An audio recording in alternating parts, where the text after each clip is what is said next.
Mikhail Petrovich woke up to a strange sound. 40 years of working as a forester had taught him to distinguish every rustle in the taiga. But this sound was different. Metallic, unnatural. He looked out of the window of his hut. Dawn was painting the pine trees golden. Everything seemed normal. But his instincts told him that something was wrong. Mikhail Petrovich pulled on his boots and stepped out onto the porch. The air was fresh and smelled of pine needles. The birds were silent. This made him even more alert. The sound repeated itself. It came from an old bear's den a kilometer away. The forester knew the place well. The clubfoot had lived there for several years. He was a peaceful old bear and never bothered anyone. Before we begin the story, please write which city you are from. We are very interested to know where you are watching our video. Don't forget to subscribe to our channel and leave your rating. Mikhail Petrovich took his rifle and headed for the den. On the way, he thought about the strangeness of that morning. The bear didn't usually make such noises. What if someone had disturbed him? Coming closer, the forester froze.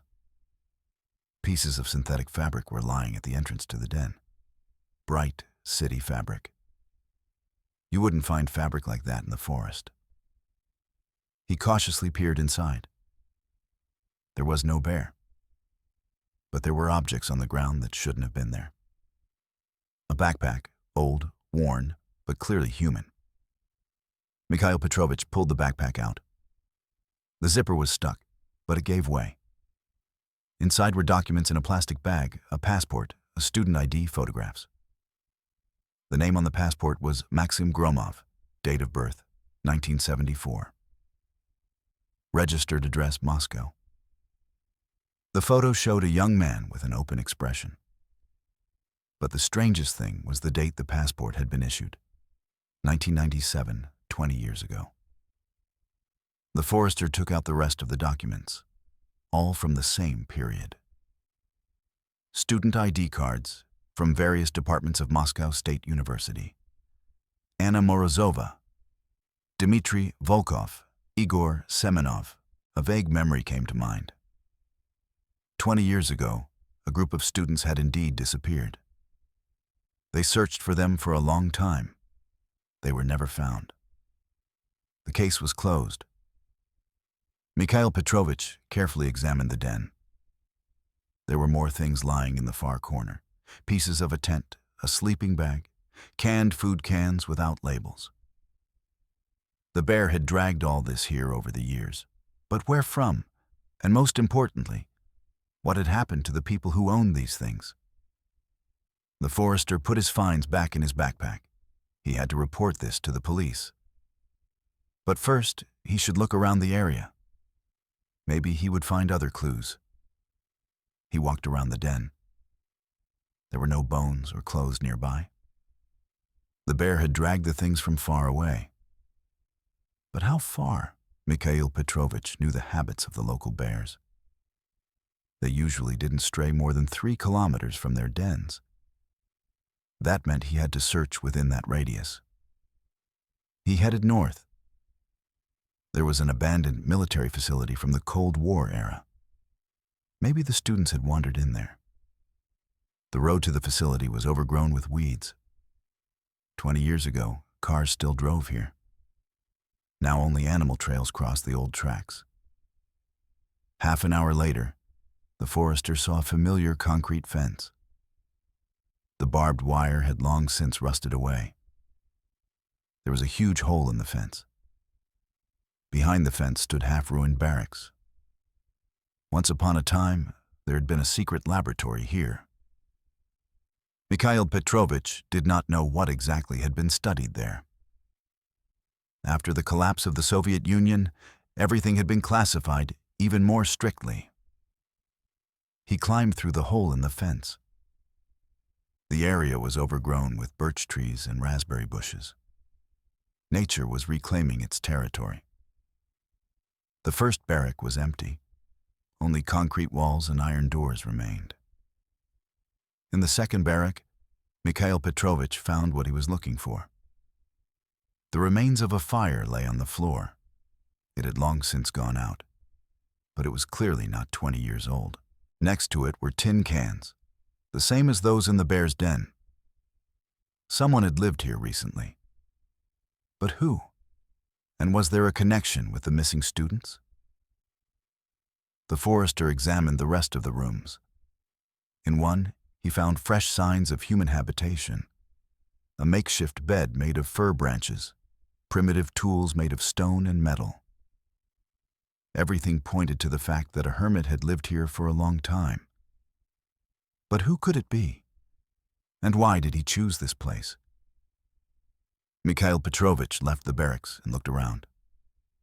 The sun was high in the sky. He had to go back and call the police. But at that moment, he heard a rustling sound. Not an animal. Human. Someone was sneaking between the ruins. The forester froze and listened. The footsteps were getting closer. Slow. Cautious. As if someone was studying him. "Hey!" Mikhail Petrovich shouted. "Come out, I'm the forester." The footsteps stopped. Silence hung in the air, only the wind rustled in the birch leaves. The forester slowly turned toward the sound. A shadow flashed around the corner of the hut. Tall, human. "Don't be afraid," he said. "I won't hurt anyone." A man slowly emerged from around the corner. He was middle-aged, thin, bearded, and dressed in homemade clothes made of animal skins. His hair was long and tangled. But the most striking feature was his eyes. They were lively and intelligent. This was no crazy hermit. This was a man who had lived alone for a long time but had retained his sanity. "You found the backpack?" said the stranger. His voice was hoarse from silence, but his speech was clear. "Yes," confirmed the forester. "Is it yours?" The man shook his head. "No, it's not mine, but I know whose it is." Mikhail Petrovich looked closely at the stranger. Something about his face seemed familiar. It was as if he had seen those features before. "What's your name?" asked the forester. "Maxim," replied the man. "Maxim Gromov." The forester felt a chill run down his spine. Maxim Gromov. The name on the passport in his backpack.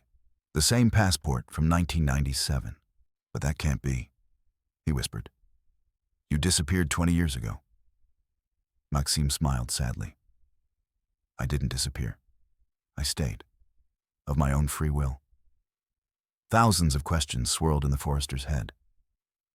What had happened to the group of students? Why did Maxim stay in the forest? Where were the rest of his friends? "Tell me," Mikhail Petrovich asked. "What happened 20 years ago?" Maxim sat down on a fallen tree.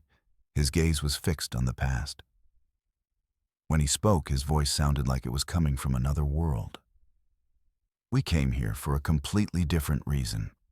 June 1997, Moscow was sweltering in the heat. The Moscow State University dormitory was stuffy and cramped. The semester had ended successfully for all 6 friends. Dmitry Volkov celebrated getting an A in constitutional law. Anna Morozova received an A for her term paper on Russian literature. Maxim Gromov defended his project on investigative journalism. "We should celebrate," suggested Dmitry. "But not in the city. I'm tired of all this concrete." "Let's go for some barbecue," agreed Olesya Kravtsova. "It's been a long time since we've been out in nature." Igor Semenov, practical as always, began planning the trip. "I have a car. We can get tents from the faculty sports club." Ekaterina Belova, a future doctor, made a list of necessary items. "Don't forget a first aid kit and mosquito repellent." Anna dreamed romantically. "Imagine a campfire under the stars, singing songs with a guitar." Maxim already saw material for future articles in this trip. What if we find something interesting? Abandoned places are always full of stories. The plan came together quickly. Leave on Friday evening, return on Sunday. Igor knew a place 150 kilometers from Moscow. Remote forests, clean streams. On Friday, they loaded the Zhiguli with food and equipment, meat for kebabs, vegetables, bread, tents, sleeping bags, a camping pot. The drive took 3 hours. The sun was setting when they turned off the highway onto a dirt road. Igor drove confidently. He had been here before with a tour group. "Another 10 kilometers, he said. "There's a perfect clearing by the stream." The forest around them grew denser. Pine and birch trees formed a green tunnel over the road.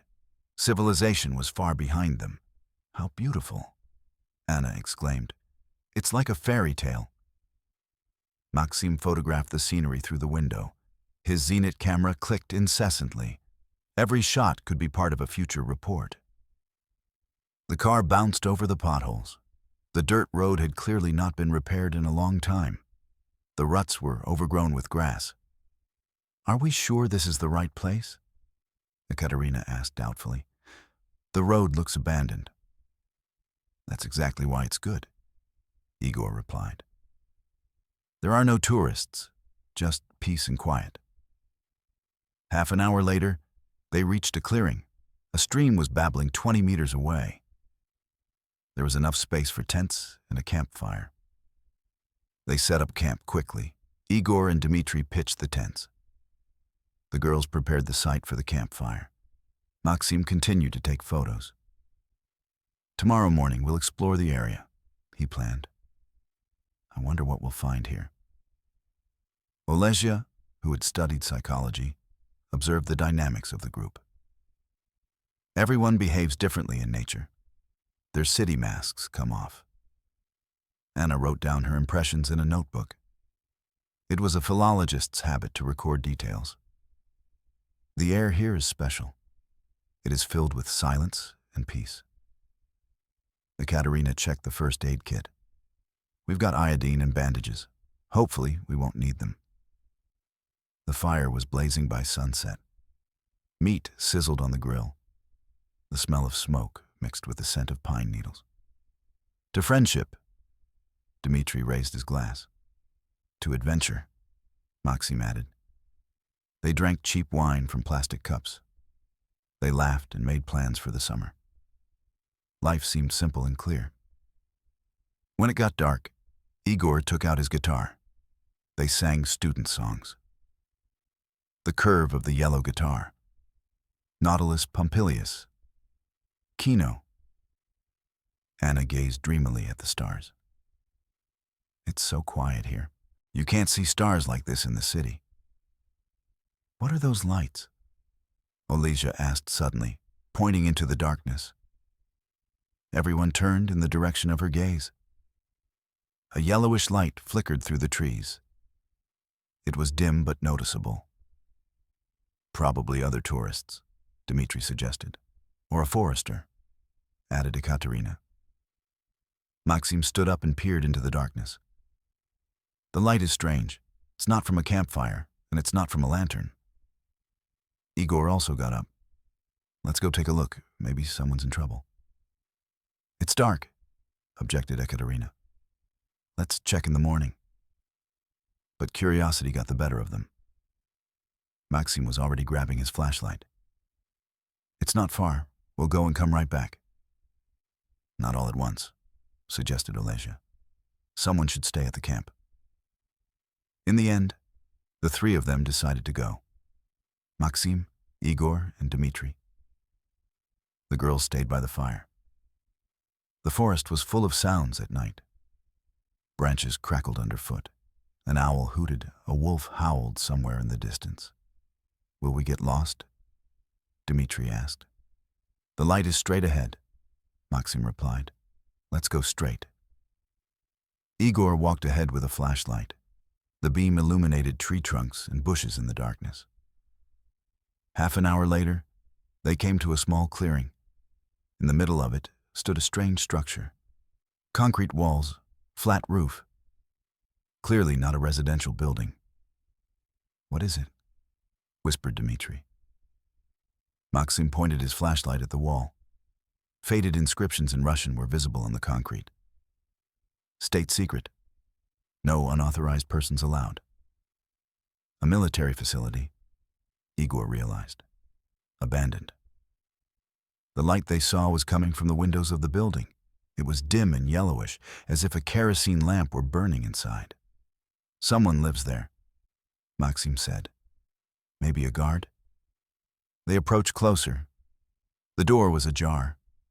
Strange sounds came from inside, not human speech, some kind of buzzing. Dmitri grabbed Maxim by the arm. Let's go back. This isn't our business. But Maxim couldn't be stopped. His journalistic curiosity overcame his caution. He pushed the door open. Inside was a long corridor. The walls were tiled. There were many doors on either side. It was a typical Soviet institution. The buzzing came from a room at the end of the corridor. They slowly made their way down the corridor. The flashlight illuminated the signs on the doors. Laboratory number 1. Material storage. Head's office. This was a secret laboratory, Maxim whispered. Can you imagine what secrets are hidden here? They stopped at the last door.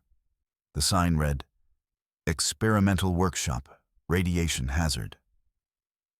Dmitri turned pale. Radiation? Let's get out of here immediately. But Maxim was already pushing the door. Behind it was a large room full of strange equipment. Metal cabinets, instruments with dials, shelves with containers, and the source of the buzzing. An old generator in the corner. It was running, powering the only light bulb on the ceiling. Someone is keeping all this in working order, Igor realized. Maxim approached one of the cabinets. Inside were containers with samples. Strange-looking stones, metal objects, test tubes with powders. This is a real find, he exclaimed. Secret Soviet developments. Dmitri pulled him toward the exit. Maxim, it's dangerous. There could be radiation here. But it was too late. Maxim opened one of the containers and picked up a strange, greenish stone. The mineral was warm and glowed slightly in the darkness. Unbelievable, he whispered. This could be the discovery of the century. Igor felt nauseous. I feel sick. Let's get out of here. They hurried back to the camp, but the seeds of tragedy had already been sown. Maxim was carrying a piece of radioactive mineral in his pocket. At the camp, the girls were waiting by the dying fire. So, what was it like? Anna asked. An abandoned military station, Dmitri replied, not mentioning the radiation. Nothing special. Maxim remained silent, clutching his find tightly in his pocket. Plans for an article that would bring him fame were already forming in his head. But in the morning, everything changed. Igor woke up with a fever and severe nausea. Ekaterina, as a future doctor, immediately became concerned. This isn't a cold, she said after taking his temperature. It's 39.5, and the symptoms are strange. Maxim also felt unwell. He had a headache and felt weak, but that didn't stop him. He secretly told Anna about his discovery. Can you imagine? It could be a new element, he said excitedly. We'll go down in history. Anna, impressionable and romantic, shared his enthusiasm. Of course, it's fate. We have to tell the world. Olesya, who was studying psychology, noticed something strange in her friend's behavior. Maxim, you're too excited, and Igor looks very ill. Ekaterina insisted on returning to Moscow immediately. Igor needs medical attention, and the rest of you should get checked out too. But then something happened that changed their lives forever. People in military uniforms emerged from the forest. 3 soldiers with automatic rifles. Citizens, the sergeant addressed them. Documents for inspection. Dmitri, as a future lawyer, knew his rights. On what grounds? We are in a public forest. By order of the command. This is a restricted area, replied the soldier. What are you doing here? Maxim felt the radioactive stone burning in his pocket. Could they know about his find? We're relaxing, said Igor in a weak voice. We were grilling kebabs. The sergeant looked around the camp carefully. None of you have entered a military facility? There was a pause. Maxim and Dmitri glanced at each other. Should they tell the truth or not? No. Dmitri lied. We've been here since evening. We haven't gone anywhere. The soldier didn't believe them. Search the camp, he ordered the soldiers. Panic broke out. Maxim knew that if they found the stone, there would be serious trouble. He quietly threw his find into the bushes. But it was too late. The dosimeter in the soldier's hands began to crackle near where Maxim was standing. There was radiation. This citizen has been in contact with radioactive materials, the soldier reported. The sergeant looked sternly at the group. Everyone undergo a medical examination immediately. You are under arrest until the circumstances are clarified. At that moment, something broke in the minds of the friends. Maxim, already obsessed with the idea of glory, perceived the soldiers as enemies. Anna supported him. Olesya hesitated. They want to hide the truth, Maxim whispered. We won't let them. Dmitri, Igor, and Ekaterina understood the seriousness of the situation. They had to cooperate with the authorities. The group split up right in front of the military. 3 agreed to go for a checkup. The other 3, Maxim, Anna, and Olesya, tried to hide in the forest. Stop! I'll shoot! Shouted the sergeant. But their friends had already disappeared among the trees. A chase began that changed the fate of all 6 forever. What happened to the fugitives? Why was Maxim the only one to survive in the forest for 20 years? And what terrible truth is he hiding about the fate of Anna and Olesya? Part 2 of 3, Maxim sat on a fallen tree, looking into the past. Mikhail Petrovich waited patiently for the story to continue. The forest was completely silent. We ran without looking back, Maxim began. Anna was crying. Olesya tried to calm us down, and I was sure we were heroes.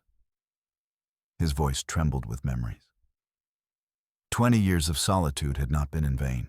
Every word came with difficulty. We thought the military was chasing us. We heard every rustle, every sound seemed threatening. The forester listened intently. The story promised to be terrifying, and he was prepared for the worst. We spent the first night under the open sky. We had nothing, only the clothes on our backs. Maxim closed his eyes, remembering. Anna was shivering from the cold. Olesya hugged her, trying to keep her warm, and I kept repeating, "We are right. We are fighting for the truth." There was bitterness in his voice, the bitterness of realizing what a fool he had been. On the second day, we found this place. We decided to wait it out there. We thought it would be temporary. He pointed to the barracks behind him. It was relatively warm here. We had a roof over our heads. We thought a day or 2 would pass and everything would calm down. Mikhail Petrovich nodded. The logic of the young people was understandable. But the days passed, and we didn't leave. We were afraid. Radiation, the military, persecution, everything was mixed up in our heads. Maxim stood up and began to pace between the trees. His memories demanded movement. Anna wrote everything down in a notebook, every day of our struggle. Olesya analyzed our condition, and I continued to dream of glory. The forester understood that things would only get worse. Youth and stupidity could lead to tragedy. We had no food. We tried to eat berries and roots. Olesya knew a little about edible plants. Maxim stopped at the ruins of a barrack. But it wasn't enough. We were getting weaker every day, especially the girls. Tears welled up in his eyes. The first in many years. Anna was the first to fall ill. She had a high fever and was delirious. She kept talking about home, about her parents. The forester was silent. Stories like this require silence and respect. Olesia tried to treat her with whatever she could find. But what can you do in the forest without medicine? Maxim returned to the tree and sat down on it. I still had hope.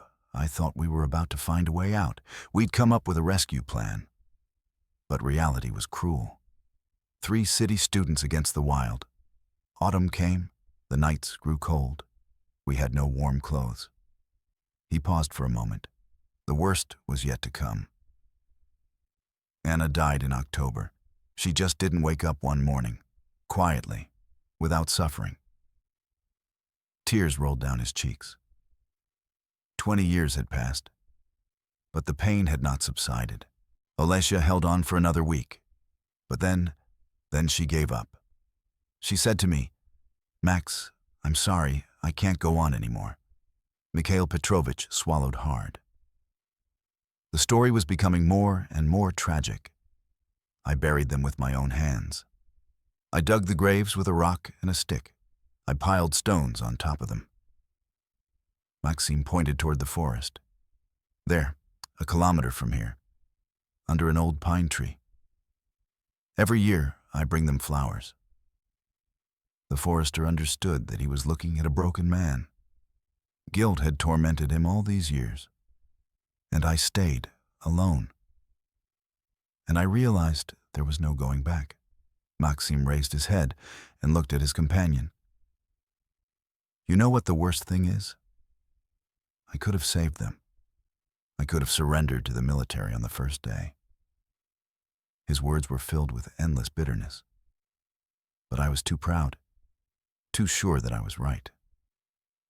The forester nodded understandingly. Youth is often blind to consequences. After they died, I wanted to die. I didn't eat or move for weeks. I waited for the end. But fate had other plans. Then he appeared. A bear, old and wise. He brought me fish. Maxim smiled for the first time during the entire conversation. I don't know why. Maybe he sensed my grief. Animals sometimes understand more than people. The forester knew that this happened. Animals can show remarkable compassion. He fed me all winter. He brought me fish, berries, even honey sometimes. Maxim stood up and approached the forester. And in the spring, he taught me how to survive. He showed me edible plants. He taught me how to fish.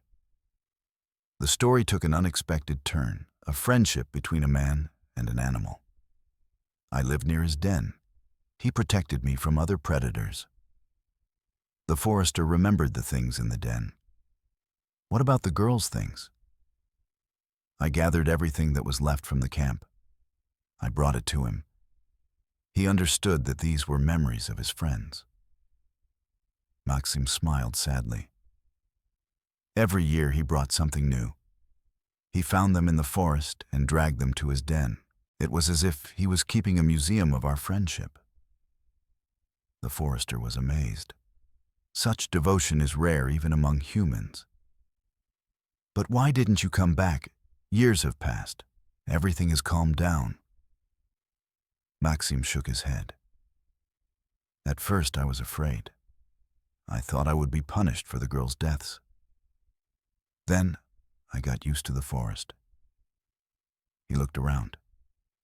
This is my home, my friend the bear, the memory of those I destroyed. But the forester was interested in one more thing. What happened to the others, the 3 who stayed behind? Maxim's face darkened. Dmitri, Igor, and Katya? They were taken by the military. He paused, gathering his thoughts. A year after we disappeared, I decided to go to the city, to find out what happened to them. The forester tensed. This part of the story promised new revelations. I found Dmitri in Moscow. He was working as a lawyer. He got married and had children. Maxim sat down on the ground. He told me everything, what happened after we escaped. The story took a new turn, the fate of the remaining friends. They were detained for 3 days, interrogated, checked for radiation. The forester listened intently. It turned out that the station had long been declassified. The documents were of no value. Maxim laughed bitterly. We were running from a ghost. The military was just guarding the area from random visitors. The irony of fate was cruel. 3 people had died for nothing.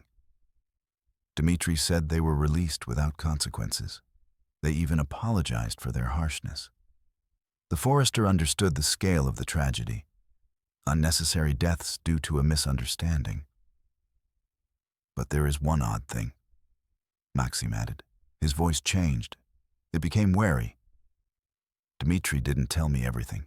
He was hiding something. He was nervous when I asked him questions. The forester became alert. Could the story not be over yet? Igor and Katya were acting strangely too, as if they were afraid to say something. Maxim stood up and looked intently at the forester. Dmitri said one thing to me as he was leaving. Maxim, don't come back. Some secrets are better kept in the forest. The hair on the back of Mikhail Petrovich's neck stood on end. What did he mean? I don't know, Maxim replied. But after that, I never tried to contact them again. The forester sensed that the main secret had not yet been revealed. And you never found out the truth? Maxim shook his head. I was afraid. What if they were right? What if there was something I wasn't supposed to know? Silence hung between them. Both understood that the story was far from over. But now that you've found our things, Maxim began. Now what? Asked the forester. Now we have to find out the truth, the whole truth. Maxim stood up and looked determinedly at Mikhail Petrovich. Will you help me find my old friends? The forester nodded. The story had to be finished. But first, show me the graves of Anna and Olezya. They deserve a proper burial. Maxim led him deep into the forest, to the place that had kept his secret for 20 years. Under an old pine tree, there were indeed 2 small mounds of stone, simple but well kept. Fresh wildflowers lay nearby. I bring them every week, Maxim said quietly. The forester took off his hat. Young lives, cut short by stupidity and chance. Now take me to the car, Maxim said. It's time to find out what happened to the others. They headed back to the road. Behind them lay 20 years of survival. Ahead of them lay the truth about what had happened to Dmitri, Igor, and Ekaterina. But what terrible secret were they hiding? And why did Dmitri warn Maxim not to return? What happened during those 3 days of interrogation that the surviving friends were afraid to talk about? Mikhail Petrovich felt that the most terrifying part of the story was yet to come. And it could turn out to be much worse than what they already knew. Part 3 of 3, final. The road to Moscow took 4 hours. Maxim was silent, staring out the window at the flashing landscapes. He hadn't seen civilization in 20 years. Everything seemed foreign and frightening. Mikhail Petrovich found Dmitri Volkov's address through acquaintances in the police. He lived in a prestigious neighborhood. He worked for a large law firm. Ready? Asked the forester, stopping at the entrance. Maxim nodded. His hands were shaking with excitement. They went up to the 7th floor. Maxim pressed the doorbell. Footsteps could be heard behind the door.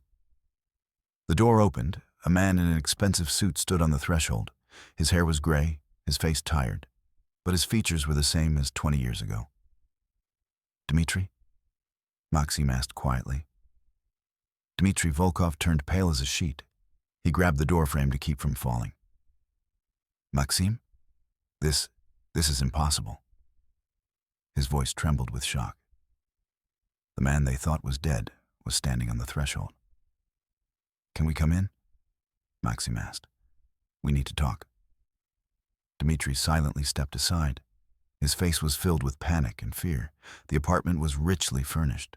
Leather furniture, paintings on the walls. Life had turned out well. Where have you been all these years? Dmitri asked, pouring himself some cognac with trembling hands. In the forest, surviving, Maxime replied. And you didn't say anything. Why didn't you look for us? Dmitri downed the cognac in one gulp. The alcohol didn't help. His hands continued to shake. We looked for you. We looked for you for the first few years. Then they told us to stop. There was pain in his voice. Who told you? Asked the forester. Dmitri looked at him suspiciously. Who are you? Mikhail Petrovich, the forester. I found your things. Dmitri sat down in a chair and covered his face with his hands. My God. So it started. Maxime became alert. What started? What are you talking about? Dmitri raised his head. Fear was evident in his eyes. Max, you shouldn't have come back. I warned you. The forester understood that now the main secret would be revealed. Tell me everything, from the very beginning. Dmitri stood up and walked over to the window. He stood there silently for a long time, staring at the city. After you escaped, we were detained. 3 days of interrogation. His voice became monotonous, like someone reciting a memorized lesson. At first, it was the usual questions. Who we were, why we had come, what we had seen. Maxime listened intently. Then things started to get strange. They separated us. They interrogated us one by one. Dmitri turned to them. And then I realized they knew about us in advance. They knew our names, addresses, even our personalities. The forester frowned. Something didn't add up. How is that possible? Dmitri smiled bitterly. It's very simple. They were watching us in Moscow. Maxime felt a chill run down his spine. Watching you? But why? Remember Anna's term paper about the secret archives of Soviet literature? Maxime nodded. Anna had indeed studied classified documents. And your project on investigative journalism? You wrote about military secrets. The picture was starting to become clearer, and it was scarier than they had thought. My term paper on constitutional law was also checked. The topic was about the rights of citizens at restricted facilities. Dmitri sat back down in his chair. They figured us out back in college, a group of students interested in classified material. Lesnik realized the scale of the conspiracy. Were you under surveillance by the special services? Worse, we were set up. Maxime didn't understand.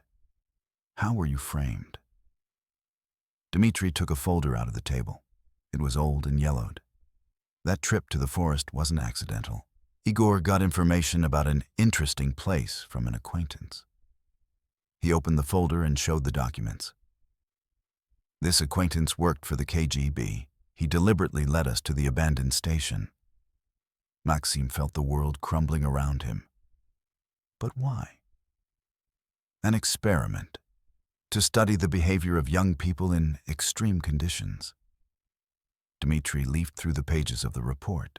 They divided us into 2 groups, the obedient and the rebellious.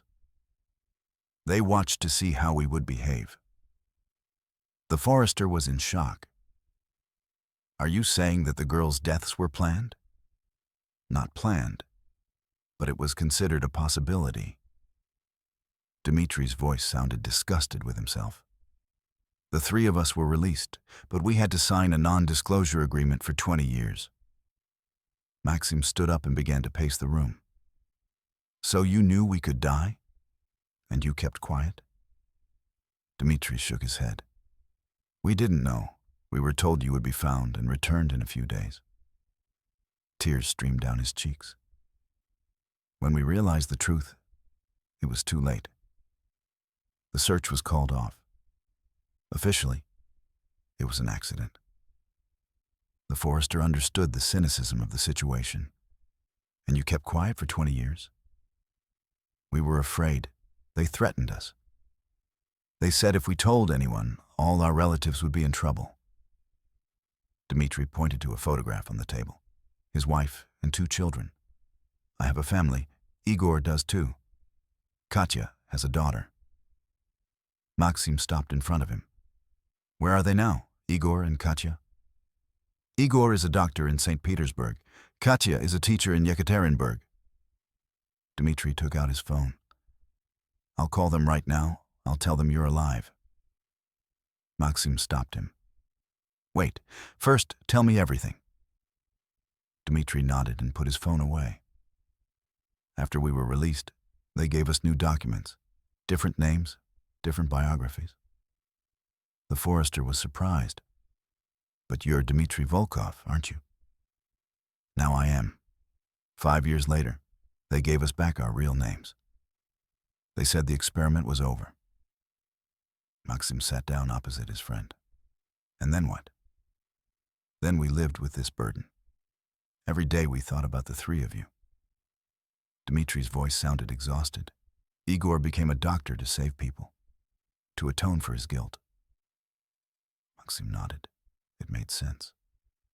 Katya became a teacher. She says she wants to teach children the truth. Dmitri himself chose law. I defend citizens' rights. I take cases against the state for free.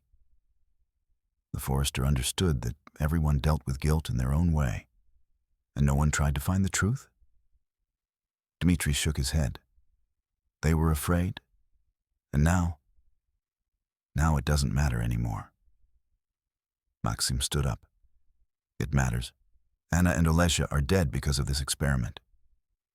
His voice was filled with rage. Someone has to answer for their deaths. Dmitri looked at him in surprise. Max, it's been 20 years.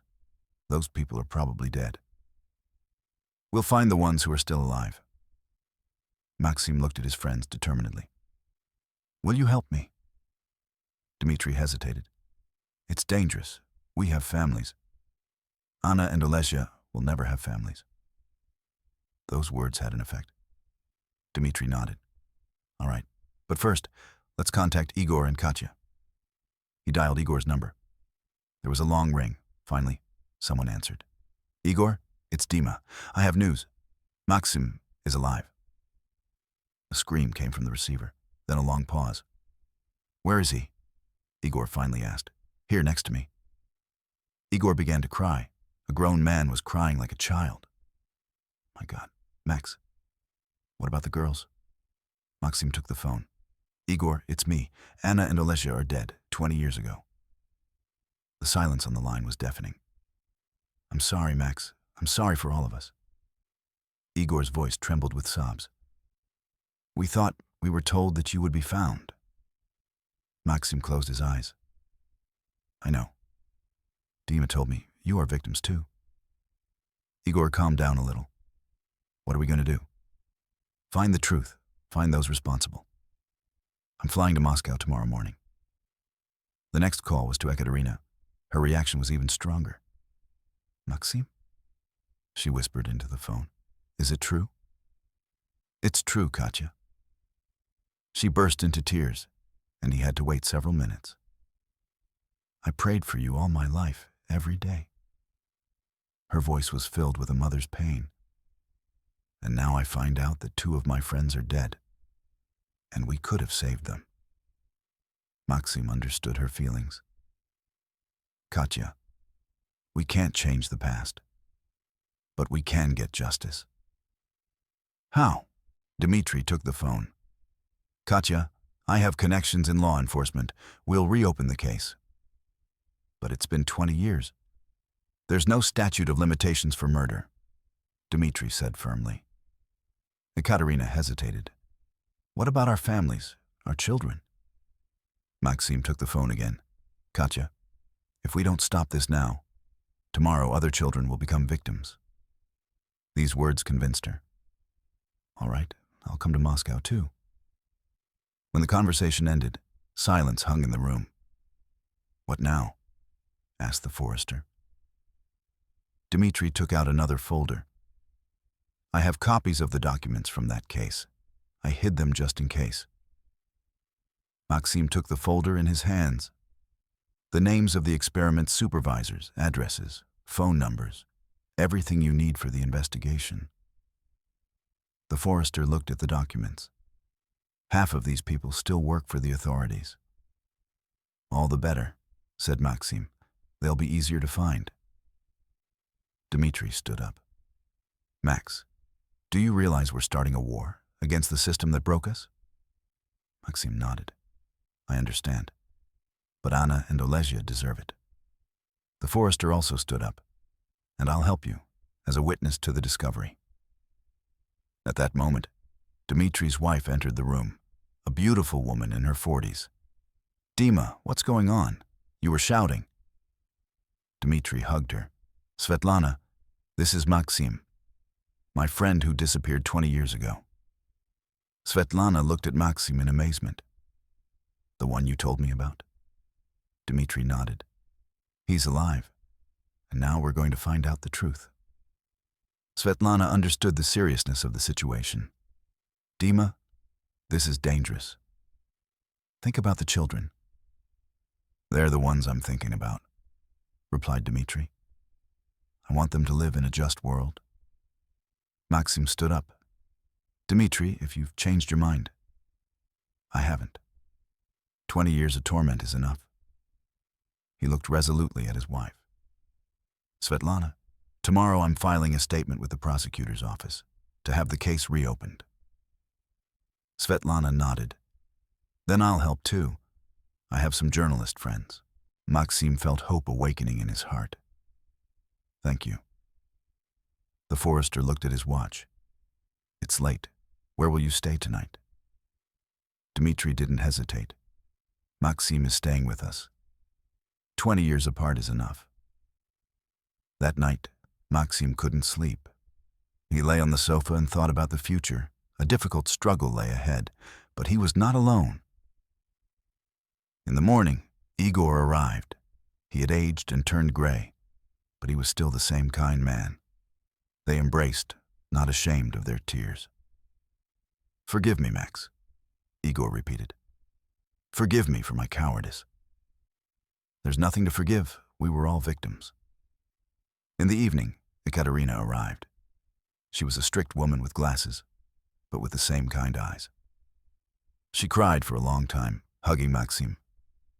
I became a doctor because of my guilt towards you, she confessed. I wanted to save people. And you do, Maxim replied. That's what matters. The next day, the three of them went to the prosecutor's office. Dmitri, as a lawyer, filed a motion to reopen the case. The prosecutor, a young man, carefully studied the documents. These are serious charges. We need evidence. Dmitri placed a folder with documents on the table. Here's the evidence. Official reports on the experiment. The prosecutor turned pale as he read the papers. My God, is this true? Unfortunately, yes. Maxim added. 2 people died because of this experiment. I demand justice. The prosecutor nodded.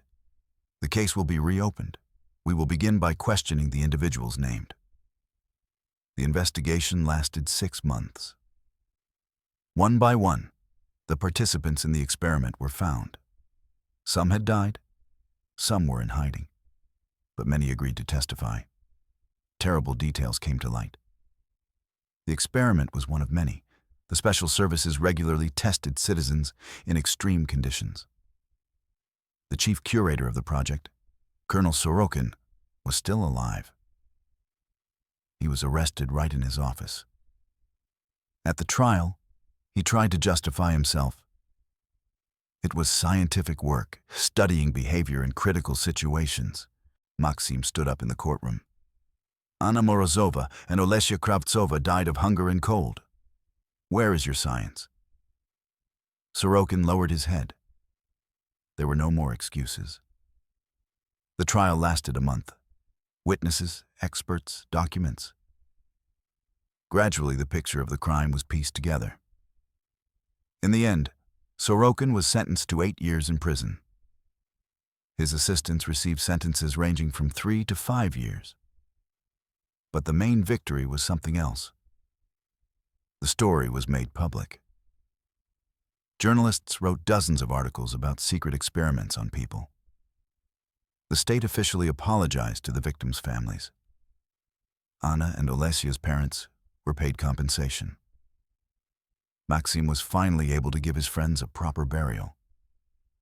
Everyone gathered at the cemetery, friends, parents, classmates. They did not die in vain, he said over their graves. Their deaths stopped a criminal system. After the trial, Maxim stayed in Moscow. He wrote a book about his 20 years in the forest. He became a famous writer. Dmitry continued to defend citizens' rights. Now he no longer does it for free. His services are in high demand. Igor opened a charitable foundation to help victims of state arbitrariness. Ekaterina created a psychological assistance center for people who had experienced trauma. And Mikhail Petrovich received a state award for his assistance in solving the crime. He continued to work as a forester. Every year, friends gather at Anna and Olesia's graves. They bring flowers and remember their youth. Maxim sometimes returns to that forest. He visits his friend, the bear. The old beast recognizes him and growls happily. "Thank you, my friend," says Maxim, stroking his shaggy head. "You saved my life." The bear looks at him with intelligent eyes. It seems to understand that their friendship changed not only the life of one man, but an entire country. The story of the students from '97 became a lesson for everyone. A lesson that human life is more valuable than any experiment, and that the truth, no matter how terrible it may be, will always find its way to the light. And those very same things still lie in the forest den.